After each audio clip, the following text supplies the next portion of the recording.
2 hours after burying my son, the security technician suddenly called, "Mrs. Sarah, I found the living room camera footage.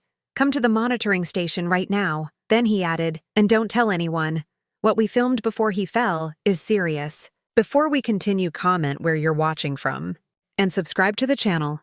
We'd love to see how far our stories are reaching. The truth about Tyler's death would shatter everything I thought I knew. The drive from the cemetery to my son's house took 17 minutes. 17 minutes of staring at the road through tears, gripping the steering wheel until my knuckles went white, trying to make sense of Raymond's words. What we filmed before he fell is serious. Tyler had fallen from his third-floor balcony 4 days ago. The police had called it an accident. A tragic combination of a wet balcony, a loose railing, and a glass of whiskey found on the table beside his laptop. Case closed. Nothing to investigate. I hadn't believed it. Not for a second. My son was a cautious man, methodical. He'd spent 10 years as an engineer before opening his own consulting firm. He didn't lean on loose railings. He didn't drink alone on rainy nights. And he certainly didn't fall to his death 2 weeks after his wife gave birth to their first child. But I'd been too grief-stricken to argue with the detective, too broken to demand answers. I'd let them close the case because fighting felt impossible. Now, Raymond Ortiz, the security technician who managed the cameras for Tyler's gated community, was telling me there was footage. I pulled into the development, Evergreen Heights, a collection of upscale townhomes on the outskirts of Seattle. Raymond was waiting for me in the small office beside the main gate, his face pale and sweating despite the October chill. "Mrs. Mitchell, thank you for coming. What did you find?" He glanced around nervously. "Inside, please." The monitoring station was cramped, filled with screens showing feeds from cameras throughout the community.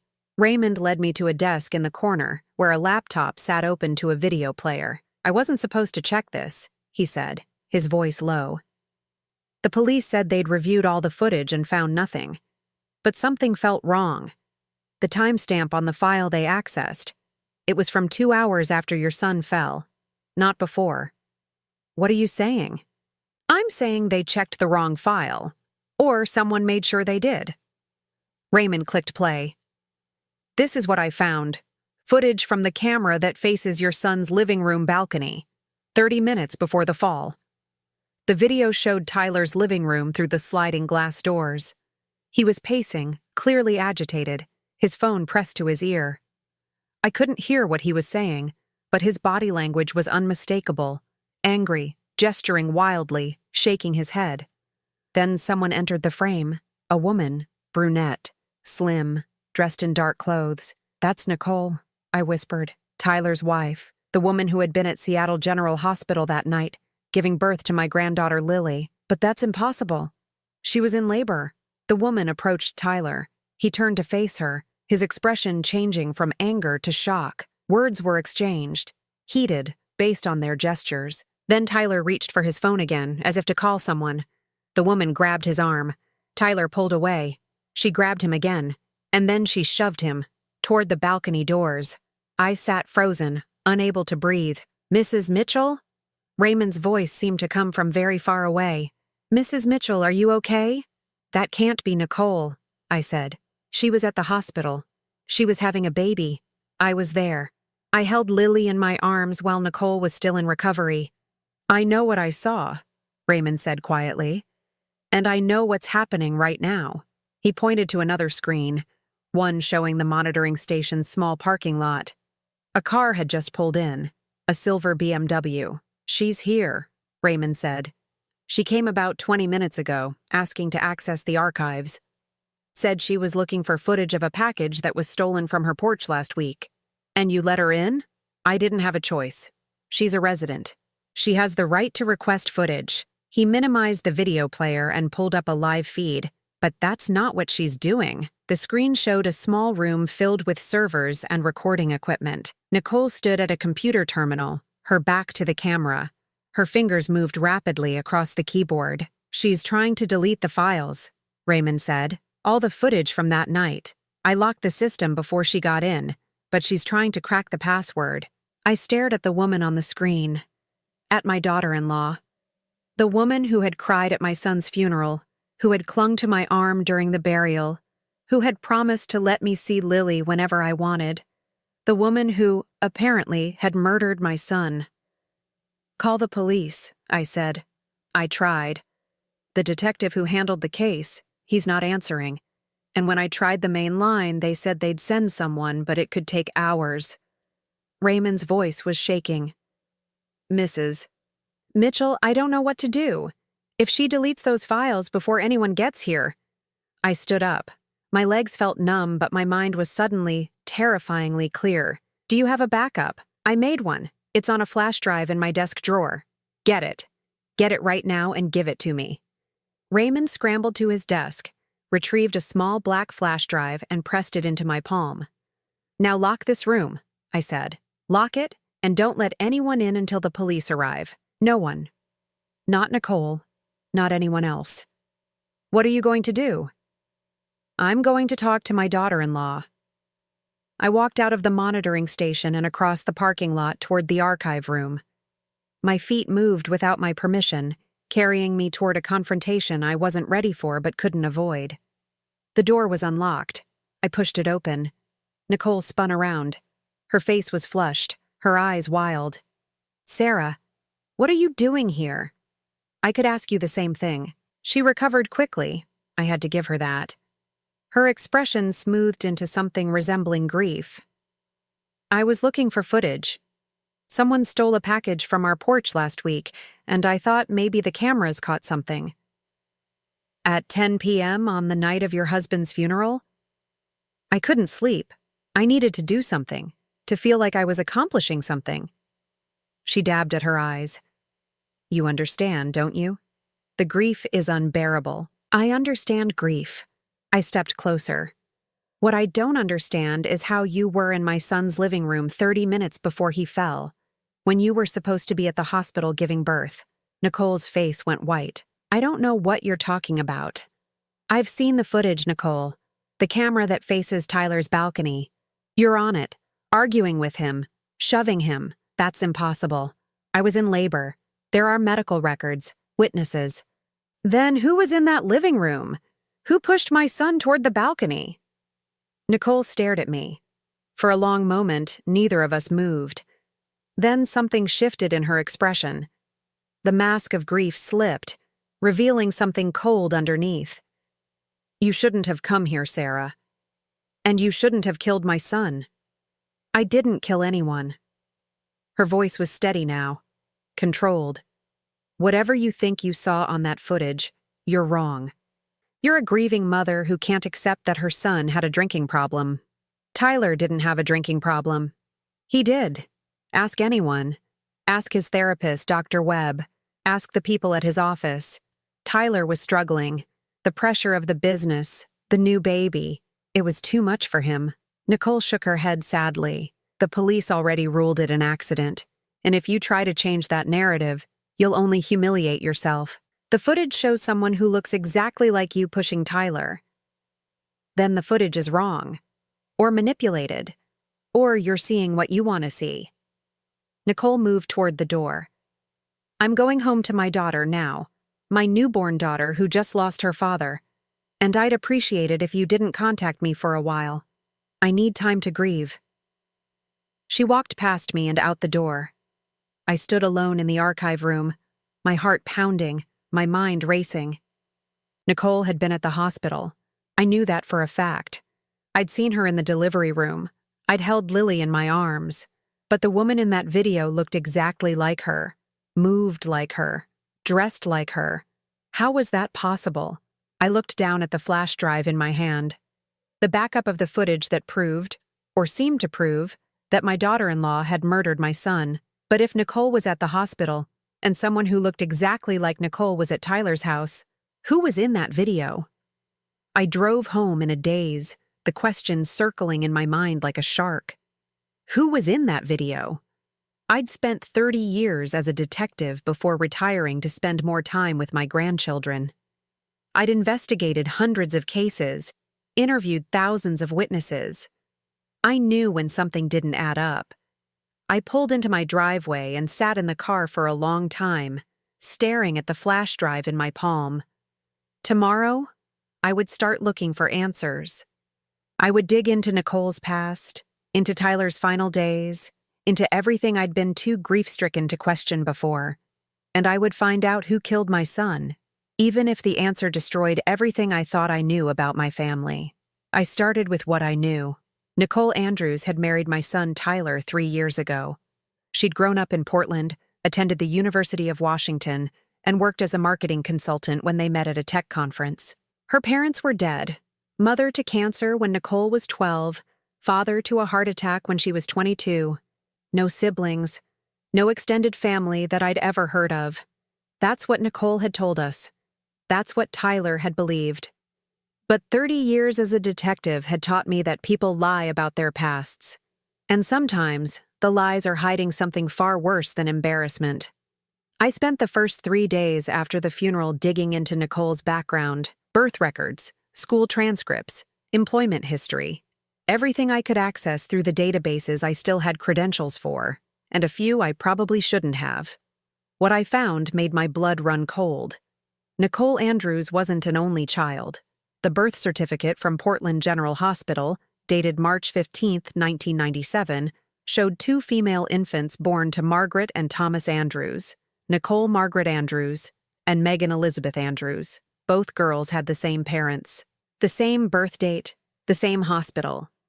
But while Nicole's life was documented in detail, school records, graduation photos, employment history, Megan's trail went cold at 6 weeks old. Adoption records, sealed by the state of Oregon. Nicole had a twin sister. A twin sister she'd never mentioned. A twin sister who, apparently, had been given away as an infant and raised by strangers. A twin sister who could have been in Tyler's living room that night, while Nicole was in the hospital giving birth. I called my former partner, Detective Frank Howard, and told him what I'd found. "Sarah, I know this is hard," Frank said gently, "but you're not a detective anymore. You're a grieving mother. Have you considered that maybe you're seeing things that aren't there?" "I'm not seeing things.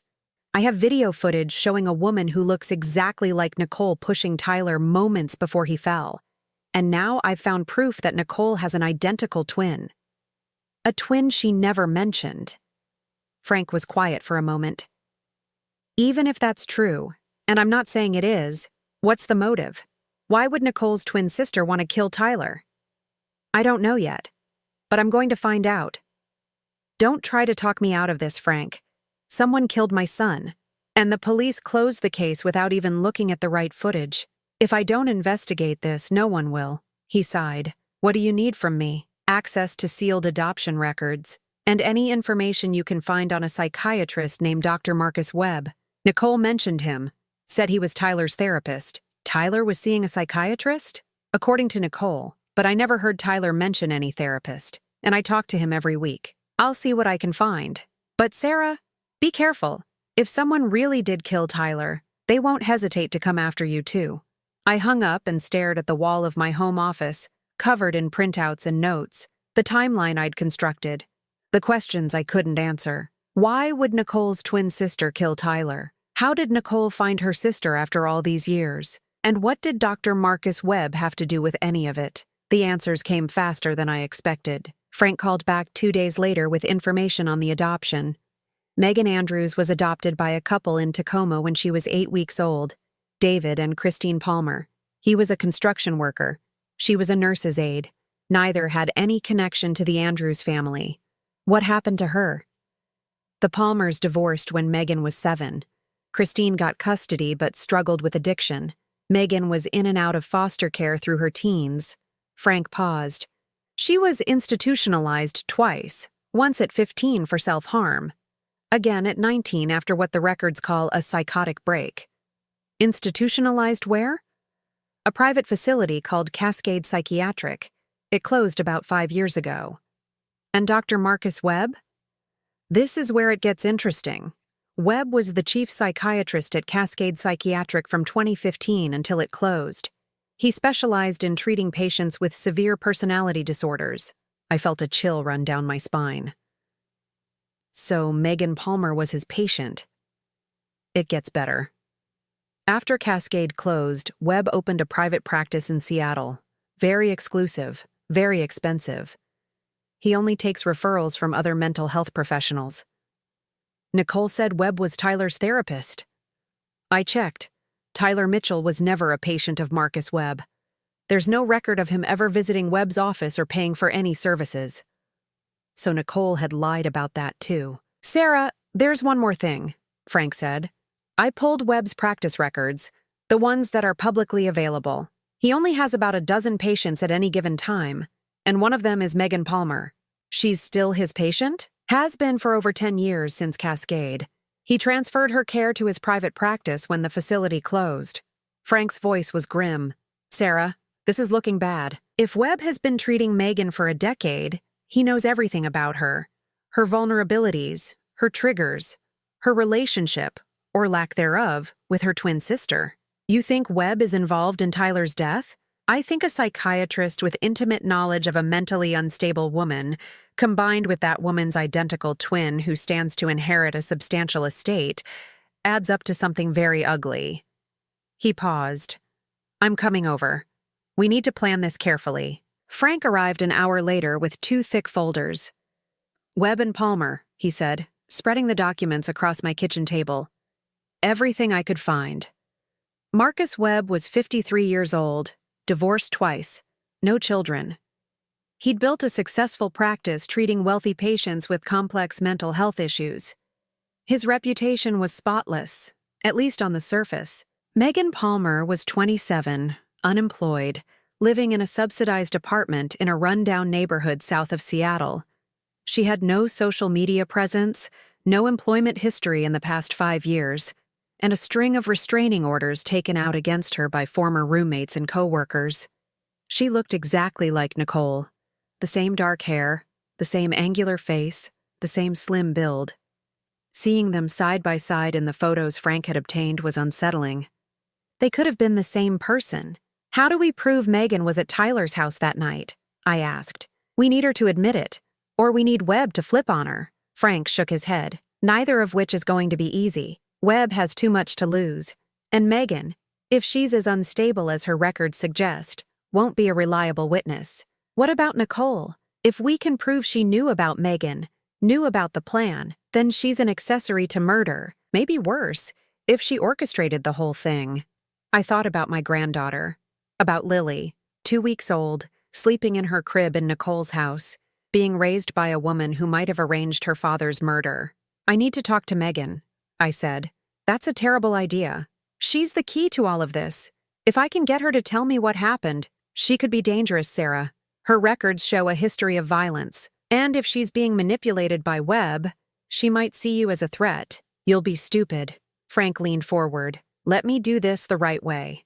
Let me take what we have to the DA, get them to reopen the case, get a warrant for Webb's records. How long will that take? Weeks, maybe months. I don't have months. Nicole is talking about moving to California, taking Lily away. If she leaves the state before we have enough evidence, then we get an injunction. We file for temporary custody. We do this legally. I looked at the photos spread across my table, at Megan Palmer's face, so identical to Nicole's, yet somehow harder, more damaged. One conversation, I said. That's all I'm asking. If Megan is a victim, if Webb and Nicole manipulated her into doing this, she might want to tell someone. She might want to confess. Or she might want to protect herself by eliminating another witness. I was a detective for 30 years, Frank. I've talked to killers before. He stared at me for a long moment. Then he sighed. I'm going with you. She won't talk if there's a cop present, but I'll wear a wire, and you'll be in a car outside, ready to move if anything goes wrong. Frank didn't like it, but he agreed. The next morning, I drove to Megan Palmer's apartment. It was in a gray concrete building with bars on the windows and graffiti on the walls, the kind of place where people ended up when life had beaten them down so thoroughly that they stopped fighting back. I buzzed her apartment. No answer. I buzzed again. Still nothing. I turned. A woman was standing behind me, thin, pale, with dark circles under her eyes. She was wearing a wrinkled coat and carrying a plastic bag from the corner store. She looked exactly like Nicole, and exactly like the woman in the video. "I'm Megan," she said. "I've been waiting for you. I've been waiting for you." The words hung in the air between us, heavy with meaning I couldn't yet understand.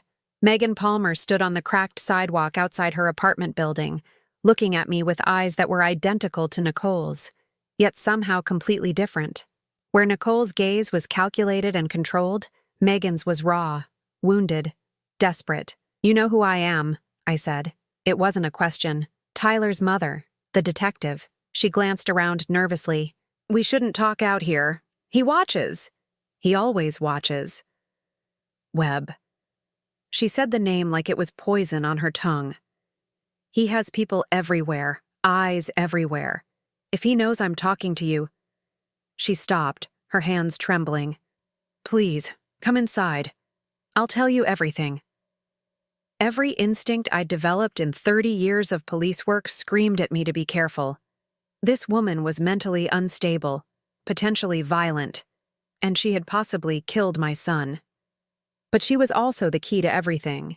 "Okay," I said, "let's go inside." Megan's apartment was small and sparse. A mattress on the floor, a folding table with 2 chairs, no pictures on the walls, no personal items anywhere. It looked less like a home and more like a place someone was hiding. "He doesn't let me have things," Megan said, following my gaze. "Webb. He says possessions are triggers, that I need to stay focused on my treatment." She laughed bitterly. "My treatment. That's what he calls it." "What does he really call it?" Megan sat down heavily in one of the folding chairs. I remained standing, my back to the wall, my hand near the phone in my pocket where Frank was listening to every word. "He calls it control," she said. "And Nicole, my sister, she calls it the plan."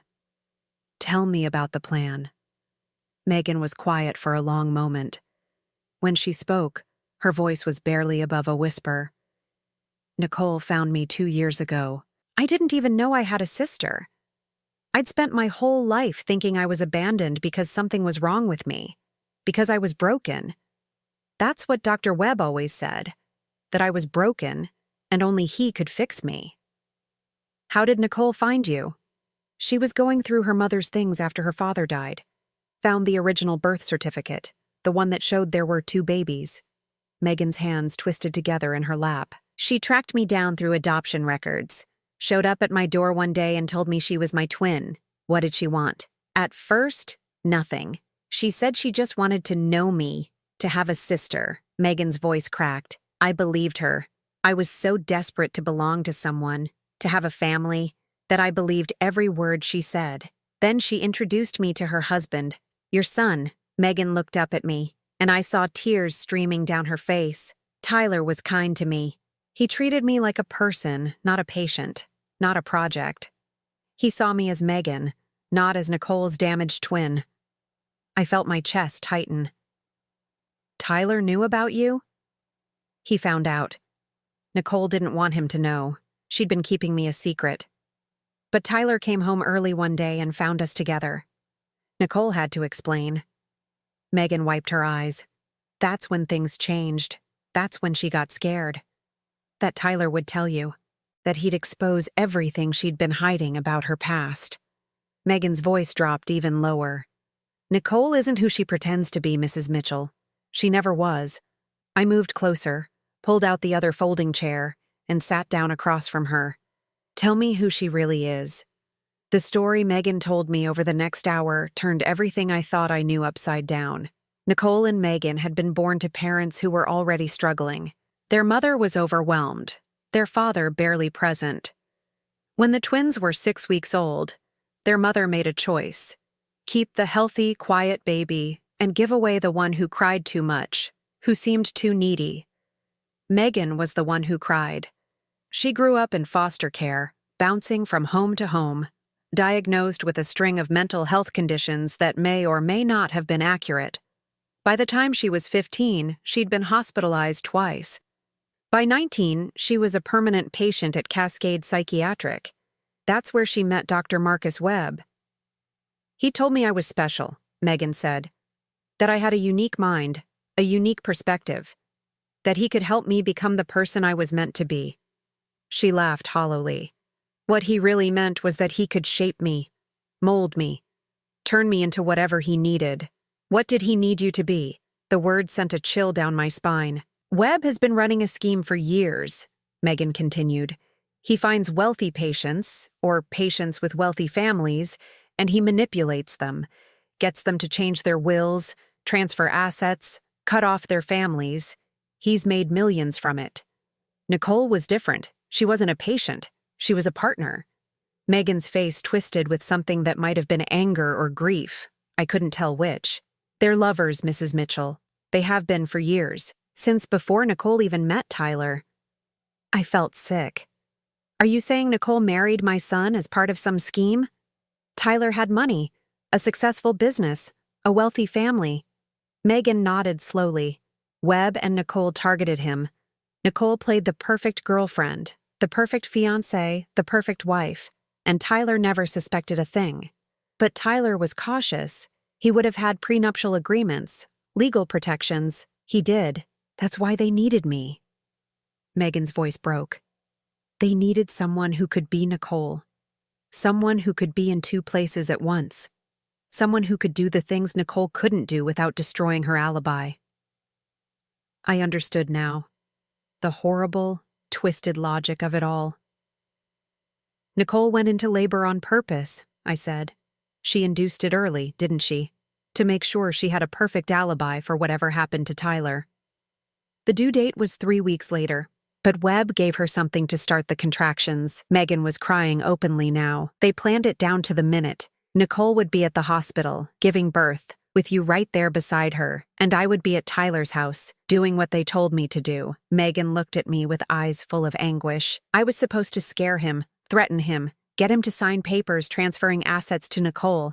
I didn't know, she choked on a sob. I didn't know about the drugs. Webb drugged Tyler. Not that night, for weeks before. Slipped something into his food, his drinks, something that made him confused, paranoid, unstable.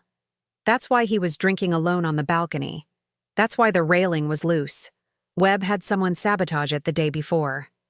The police found whiskey by his laptop, laced with something. I don't know what. But Tyler wasn't drunk that night. He was poisoned. Megan grabbed my hands. I pushed him, Mrs. Mitchell. I admit that. I pushed him during our argument. But I didn't know the railing would give way. I didn't know he would fall. I thought I was just supposed to scare him. I stared at her. This broken, manipulated woman who had been used as a weapon against my son. The toxicology report came back clean, I said. Webb falsified it. He has connections in the medical examiner's office. People who owe him favors. Megan squeezed my hands. That's why I've been waiting for you. That's why I didn't run. Because I knew eventually you'd find me. And I knew you deserved to know the truth. Why didn't you go to the police? With what? My word against theirs? I'm a mental patient with a history of violence. Webb and Nicole are respected members of society. Her voice was bitter. No one would believe me. Megan looked at me with something like hope. You do? I believe you didn't mean to kill Tyler. I believe you were manipulated and used. I squeezed her hands back. But I need proof. I need evidence that Webb drugged my son, that Nicole planned all of this, that the toxicology report was falsified. There might be a way. Megan's voice was barely audible. Webb keeps records, files on all his patients, all his schemes. He thinks he's untouchable, so he doesn't bother hiding them well. They're in his office, in a safe behind his bookshelf. Do you know the combination? But I know someone who might. She hesitated.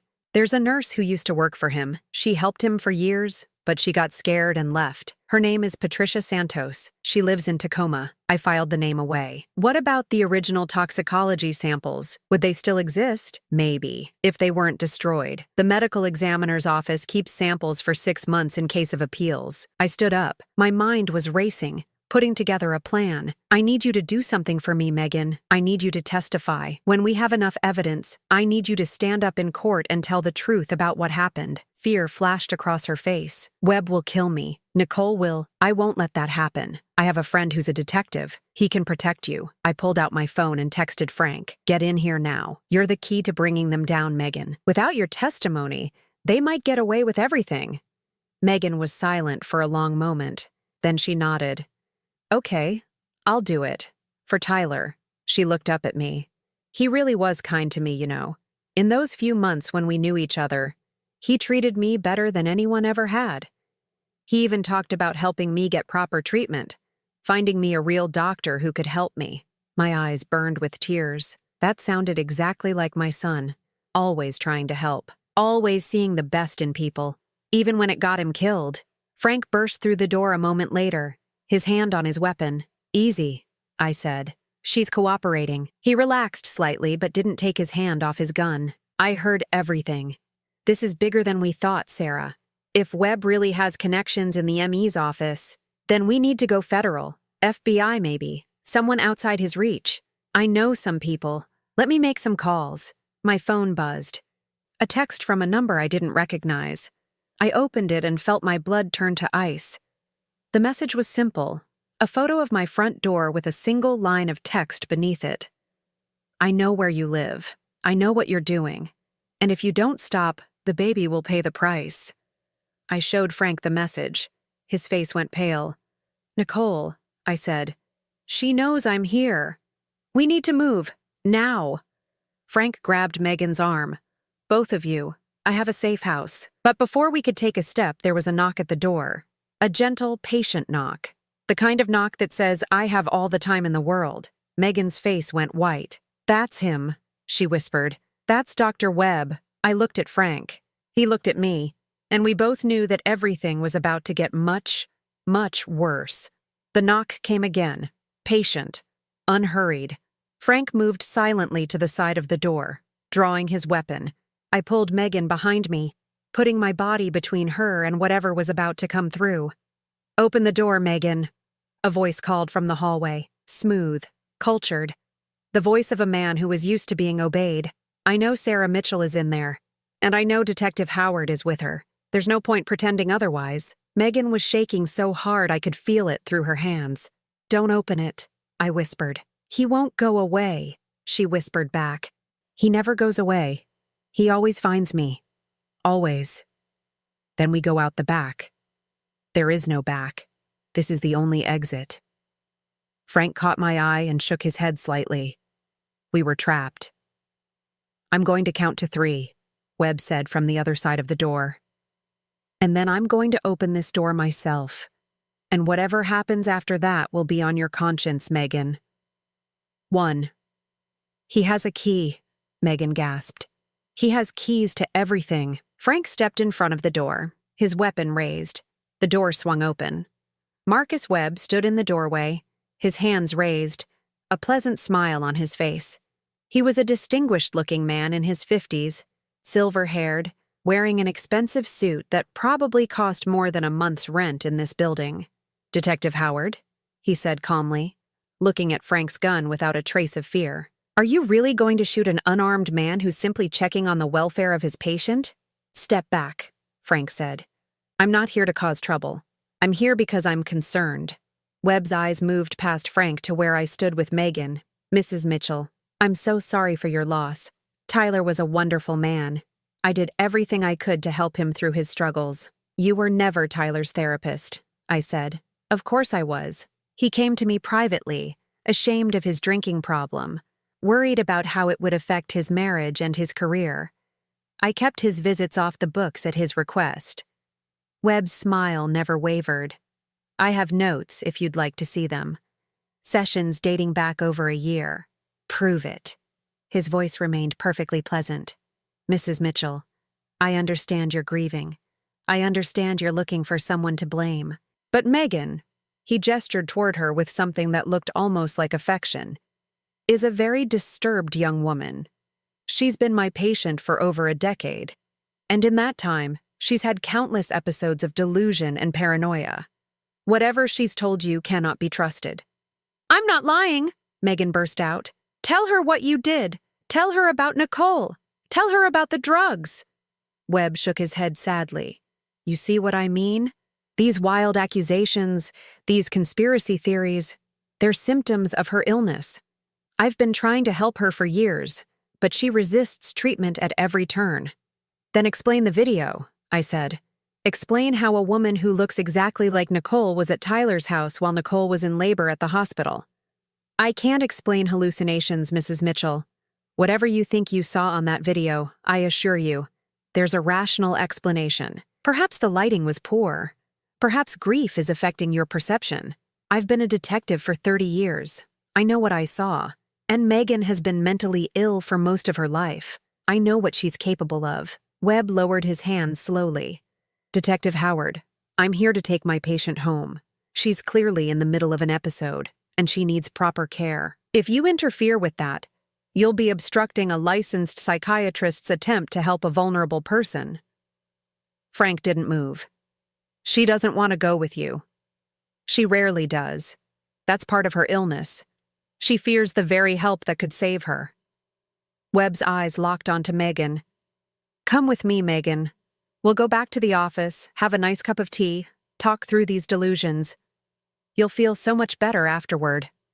I felt Megan's grip on my arm tighten. No, she said. Her voice was small, but there was something new in it, something that might have been courage. I'm not going with you, not ever again. For the first time, Webb's pleasant expression flickered. Megan, don't be foolish. You know what happens when you refuse your treatment. You know how bad it gets. Do you really want to go through that again? I'd rather die than let you control me one more day. The words seemed to hang in the air. Webb's smile disappeared entirely. What replaced it was something cold, something calculating. Very well, he said quietly. If that's how you want to play this. He reached into his pocket. Frank's gun came up. Keep your hands where I can see them. Webb pulled out a phone. I'm just making a call, detective. Surely that's not a crime. He dialed a number and held the phone to his ear. It's me. Plan B. Yes? Immediately. He hung up and slipped the phone back into his pocket. Mrs. Mitchell, he said, you should know that Nicole is currently at your house. She went there about an hour ago to pick up some things Tyler had left for the baby. She has your granddaughter with her. If anything happens to me tonight, if I'm arrested, detained, or otherwise inconvenienced, Nicole will leave with the baby, and you'll never see either of them again. Am I? He smiled again, but this time there was no warmth in it at all. Nicole has family in Brazil. Did you know that? On her father's side, distant cousins who would be happy to take in a young mother fleeing an unstable situation. And Brazil has no extradition treaty with the United States. If you harm that baby, I don't want to harm anyone, Mrs. Mitchell. I want what's best for everyone involved. And what's best is for you to stop this investigation, destroy whatever evidence you think you have, and let sleeping dogs lie. He spread his hands. Tyler's death was a tragedy, but it was an accident.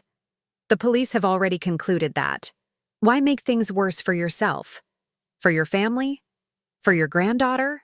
I thought about Lily, 2 weeks old, so small and helpless, being used as a bargaining chip by these monsters. Here's what's going to happen, Webb continued. Detective Howard is going to put his gun away. You're going to give me the flash drive with the security footage. Megan is going to come with me for her treatment.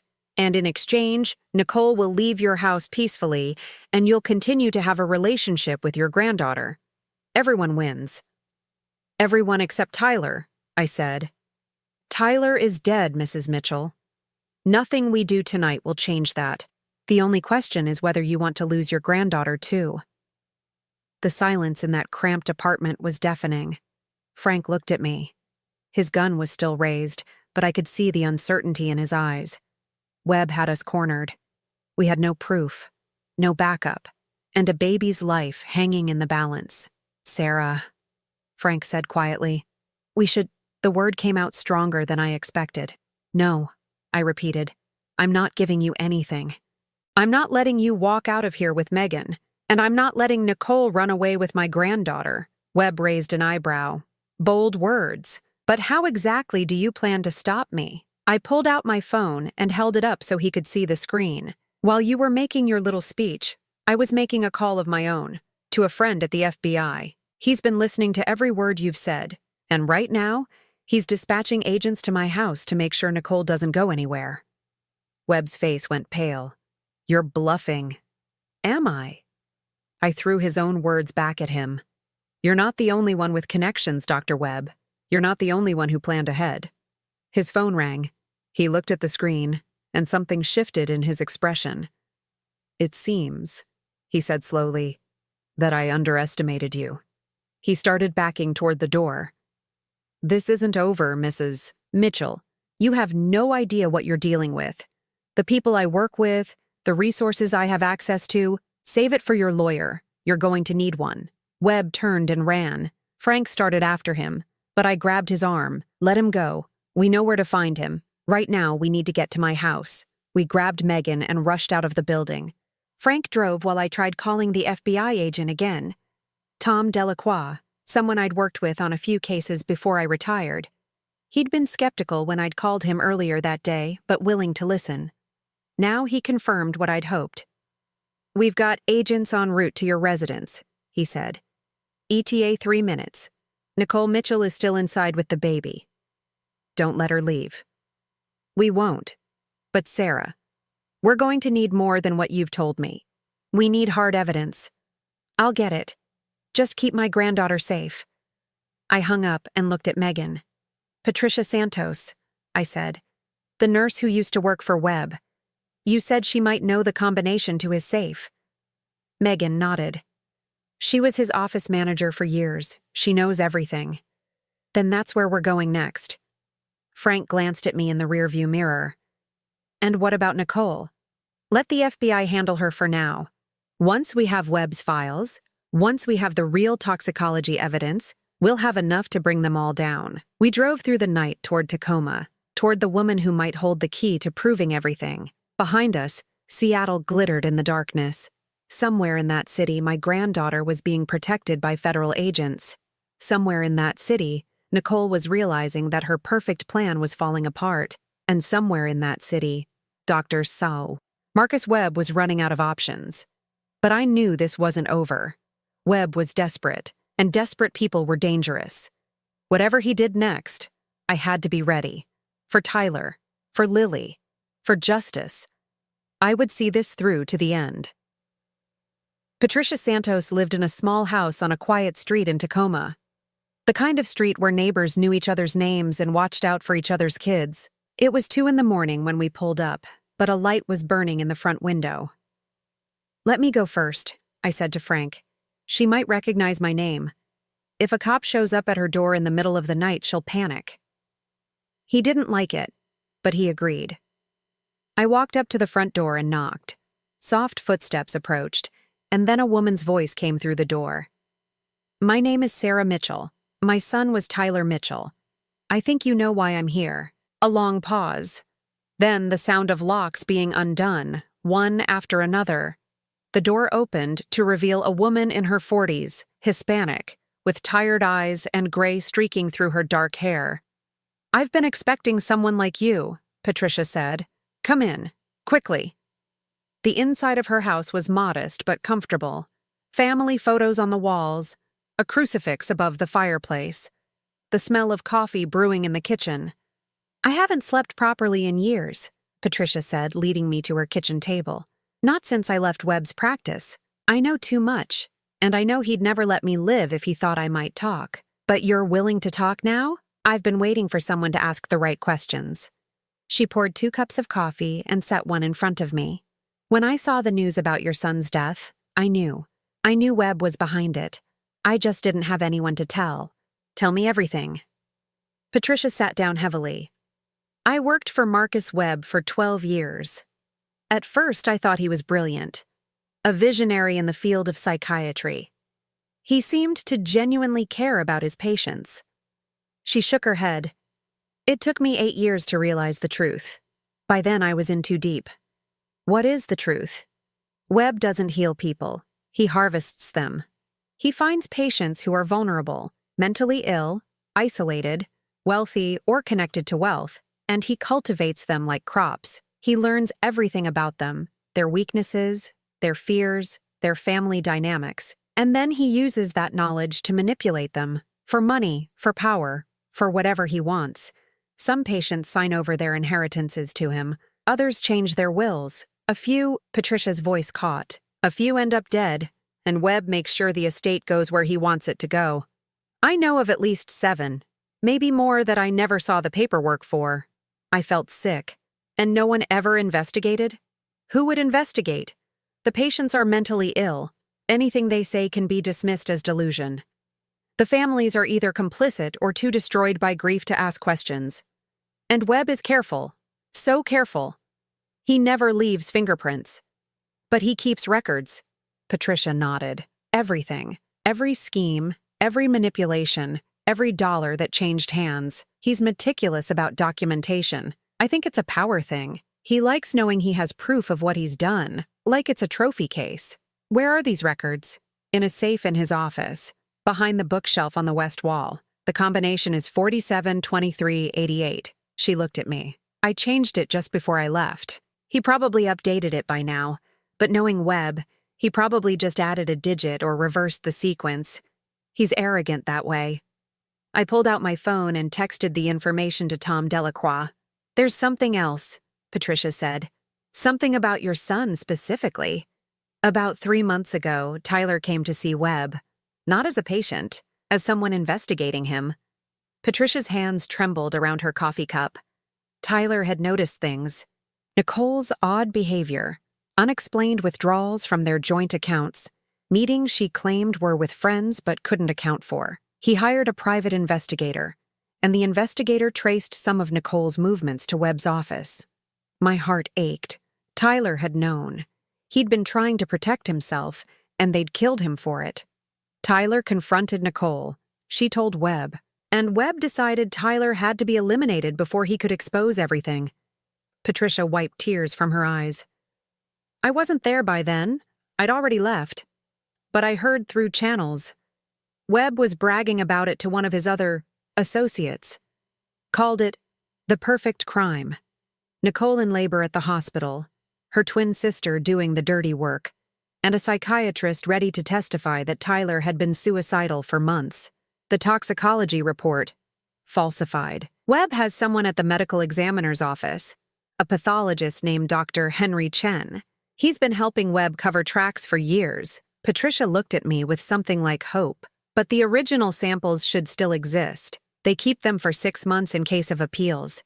If you can get an independent lab to test them, we'll find the drugs Webb used to poison my son. Temazepam mixed with a custom benzodiazepine compound. Webb developed it himself. It causes confusion, paranoia, impaired judgment. In high doses, it can cause hallucinations and suicidal ideation. She reached into her pocket and pulled out a small vial. I kept a sample. Insurance, in case Webb ever came after me. I took the vial with trembling hands. This was it. The proof we needed. Thank you, I said. Thank you for everything. Don't thank me yet. Webb won't go down easy. He has money, connections, lawyers who will fight every step of the way. Patricia stood up, but he's not invincible. No one is. My phone rang. Tom Delacroix. Sarah, we have Nicole in custody. She tried to run when our agents arrived, but she didn't get far. His voice was tense. She's not talking, but we found a burner phone on her with texts from Webb. They're encrypted, but our tech people are working on it. I have more. A witness who worked for Webb for 12 years. And a sample of the drug he used to poison Tyler. Jesus Christ. Okay, get her somewhere safe. And yourself, too. We're issuing a warrant for Webb as we speak, but he might try to run. From your lips to God's ears. I'll call you when we have him. I hung up and turned to Patricia. We need to get you out of here. Somewhere Webb can't find you. I have a sister in Portland. I can go there. Frank! I called toward the front door. He appeared a moment later. Escort Patricia to Portland. Make sure she gets there safely. I'm going back to Seattle. Back to Webb's office. I checked my watch. Almost 4 a.m. He'll try to destroy those records before the FBI gets there. I need to make sure that doesn't happen. Sarah, that's crazy. Wait for backup. There's no time. If Webb destroys those files, 7 families will never get justice.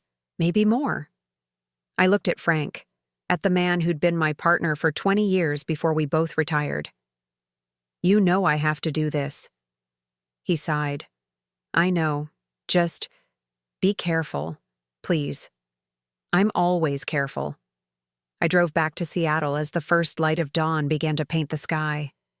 My phone buzzed constantly with updates from Delacroix. They had teams en route to Webb's office, but traffic and jurisdictional issues were slowing them down. I'd get there first. Webb's office was in a sleek, modern building in Capitol Hill. I parked across the street and watched the entrance. A light was on in the third floor, Webb's floor. He was there, probably destroying evidence right now. I crossed the street and found the building's service entrance. 3 decades as a detective had taught me how to get into places I wasn't supposed to be. The lock was old, easy to pick. I slipped inside and took the stairs. The third floor was quiet. I moved silently down the hall toward Webb's office.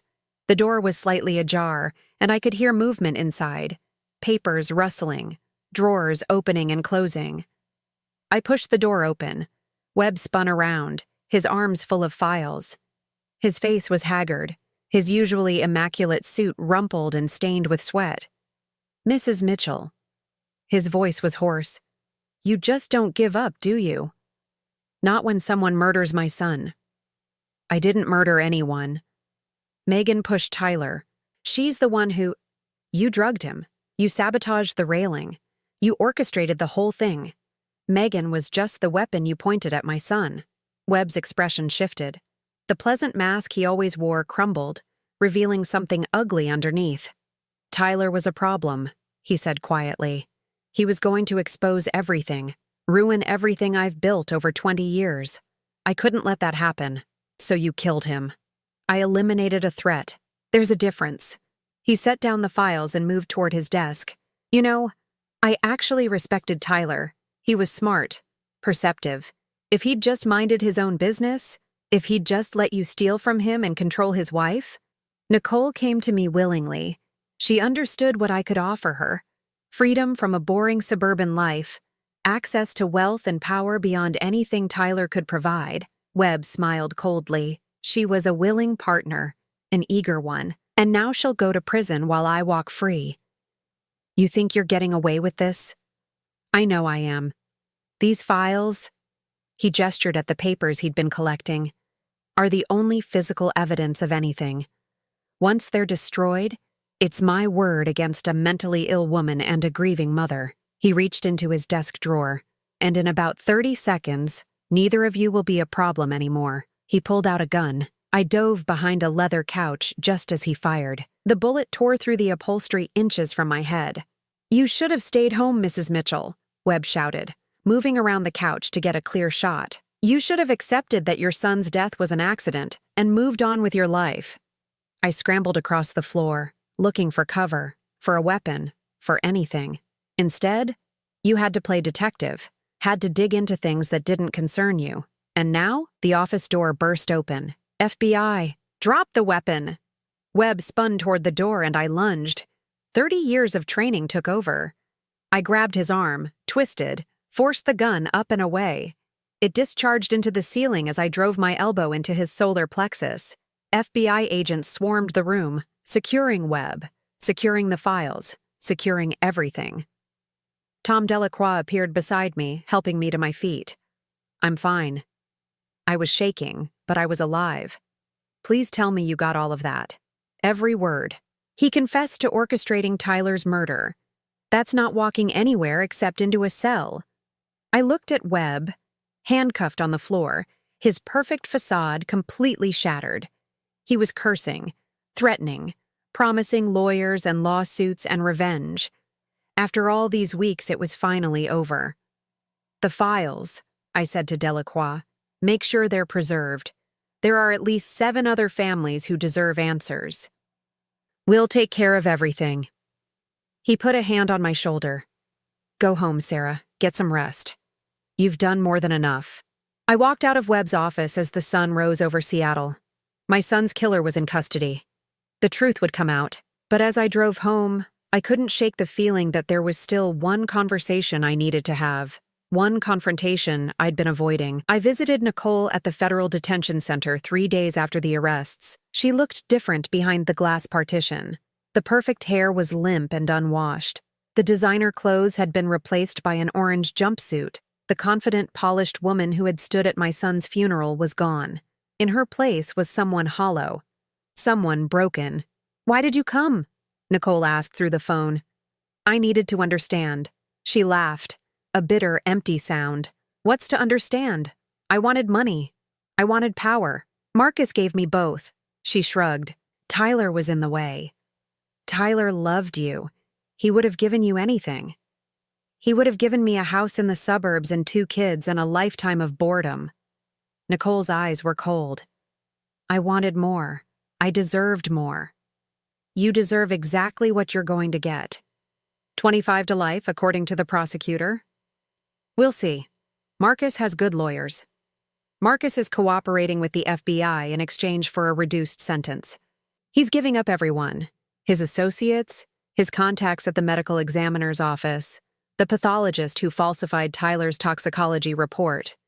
I leaned closer to the glass. He's giving you up, Nicole, in detail.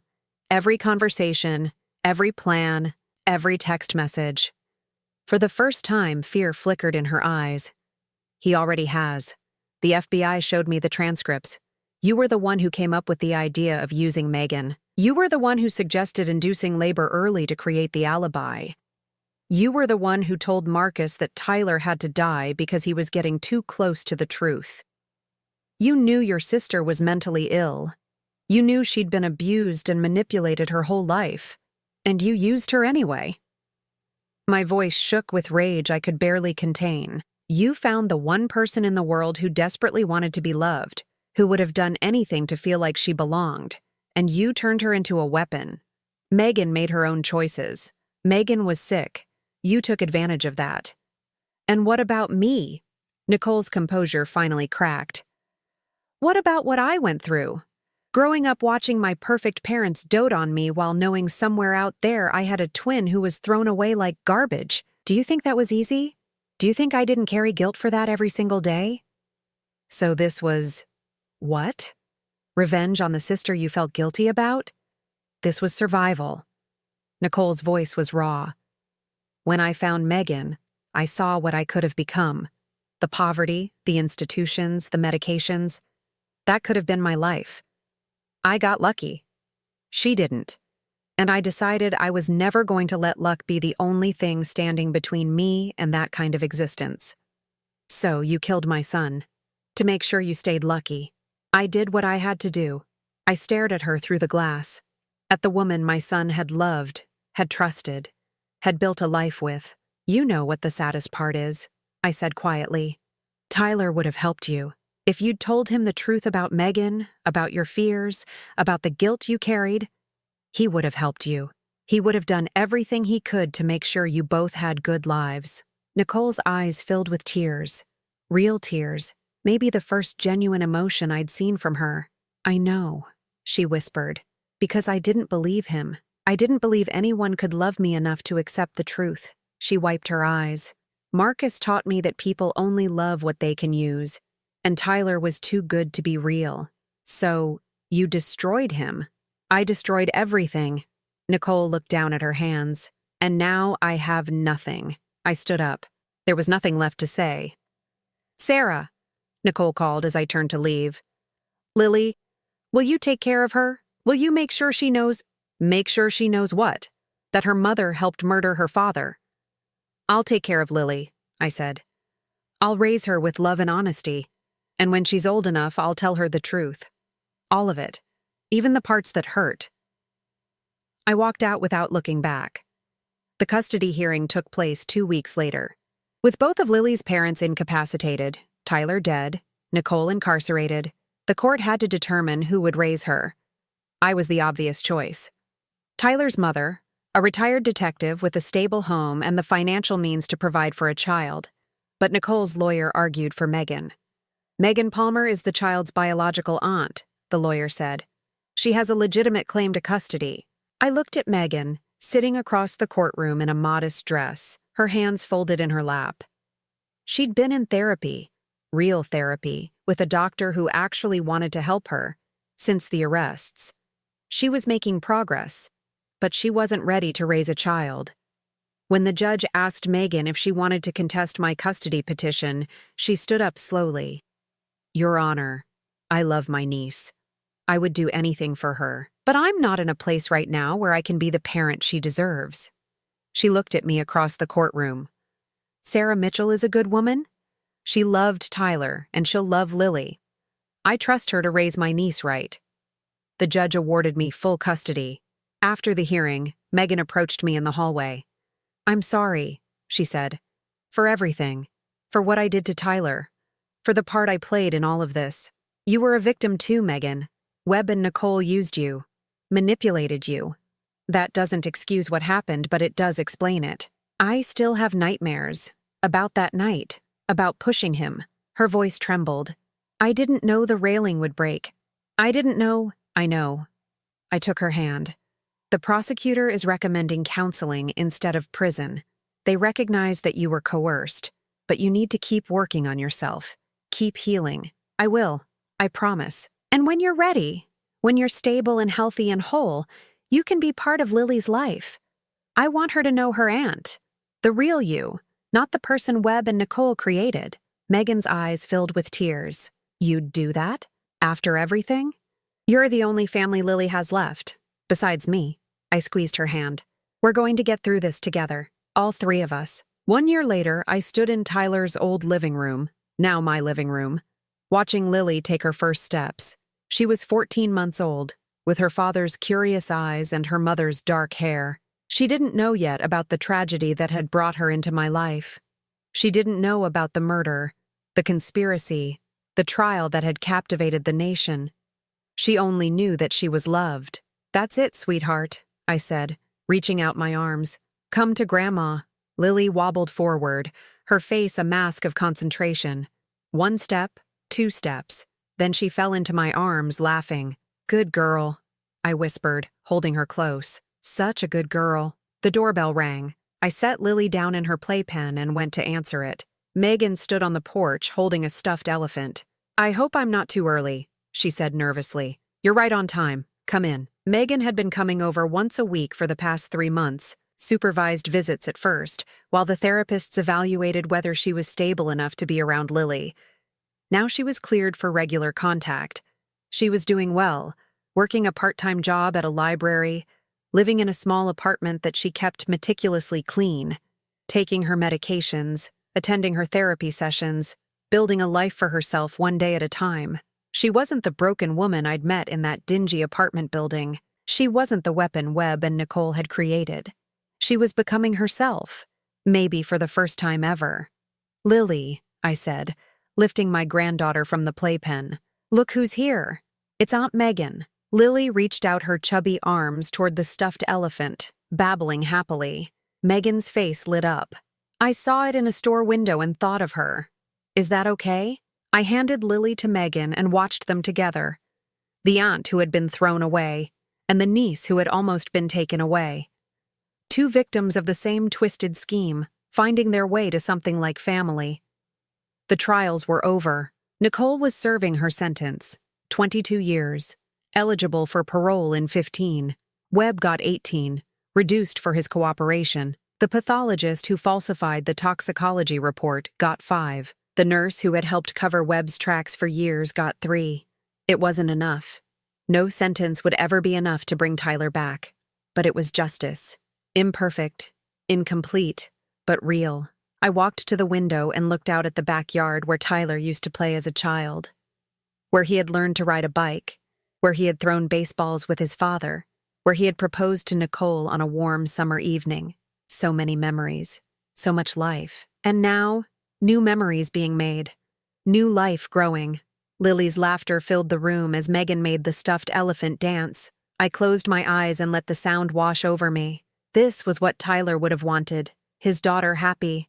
His mother at peace. Even his sister-in-law, the broken twin who had been used as a weapon against him, finding redemption.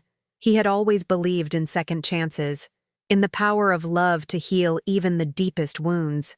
I wished he could see this. I wished he could know that his death, as senseless and tragic as it was, had led to something good, that the investigation into his murder had exposed a predator who had hurt countless families, that the sister Nicole had abandoned was finally getting the help she needed, that his daughter would grow up surrounded by people who loved her. Maybe somehow, he did know. I opened my eyes and turned back to Megan and Lily. "Who wants lunch?" I asked. Lily clapped her hands, and for the first time in over a year, I smiled without pain.